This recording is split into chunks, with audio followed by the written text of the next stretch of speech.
No. But put your hands together for Tracy. This is going to be amazing.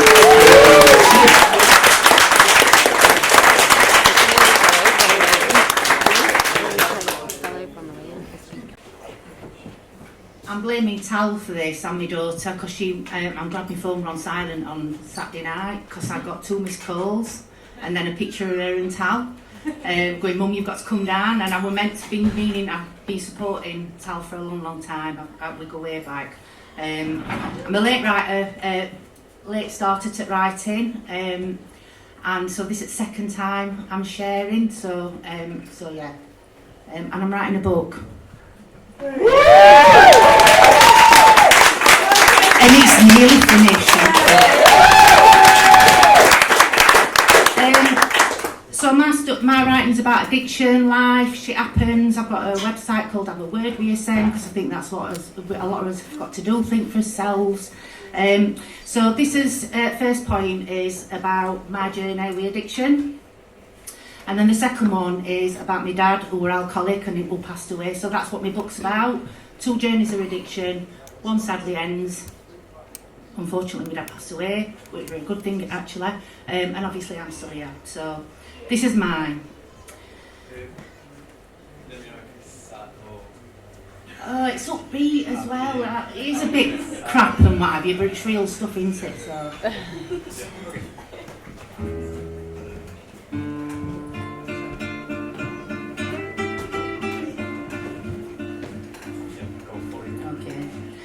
At the time, I was seeking self-absolution. The drugs were a perfect solution. I was wrapped up in my own mind, and the drugs helped me unwind. At the time, I really didn't like myself. I felt persecuted by everyone else. Deep down, I was desperate to feel loved, and all I craved was a loving hug. I found it hard to explain, and when I did share my pain, I felt misunderstood, which just reinforced I was no good. My words fell on deaf ears, all edited and discredited. I was mocked and cast aside. There was nowhere for me to hide. All I had was the drugs. But then soon they started to let me down too. Soon the highs disappeared and my anxiety appeared. I was slowly losing control. I was heading into a black hole. But there was nowhere to hide and I was falling apart from inside. I was physically and mentally weak. Turns out my psychosis was at its peak. I felt totally trapped, but then something snapped. I found myself in a strange hospital ward. It all felt really untoward. Abandoned and alone, I just wanted to go home. But the staff reassured me that I was in the right place and that my recovery would take time and that it wasn't a race.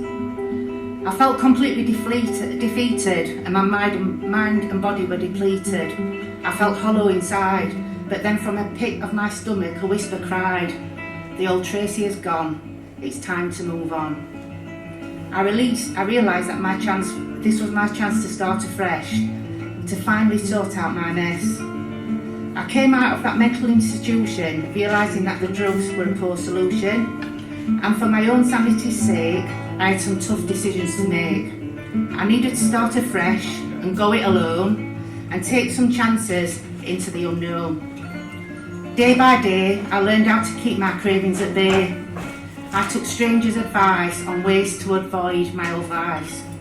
The new paths that I ventured became exciting new adventures. Old friends became strangers, new friends became friends as I started to make amends. Peeling back the layers of built-up shame has helped me start all over again. I look back now and find it hard to relate to the woman I became, that woman shrouded in shame. I know I will never be the same person again, but she will never be forgotten because I will never forget the time that hit my rock bottom.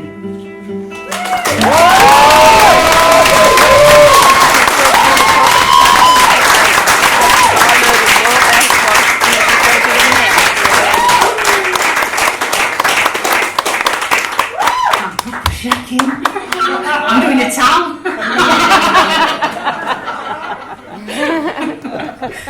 Right, this is it. To stay or walk away, so this is about my dad. Yeah. To stay or walk away. It's like a game of tug and war with your heart. deciding to let go, hold on tight, never knowing which decision's right. He was in poor physical health, a shadow of his former self. There were many times I felt like walking away, but this was especially hard because we were fused by our DNA. There were times his insistence to drink, he took me to my insanity to the brink. I knew it was the drink and that he was addicted, but it still didn't stop me from feeling conflicted. I despised the lies and his inability to compromise. Some days he would smile and offer me a wink, and I'd see a glimmer of the man I once knew before the drink.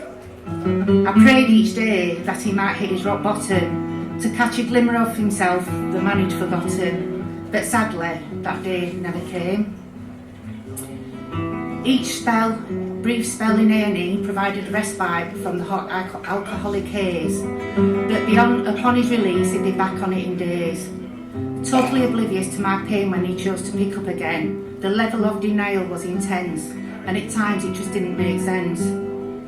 One day I'd stand my ground and the next my resolve couldn't be found.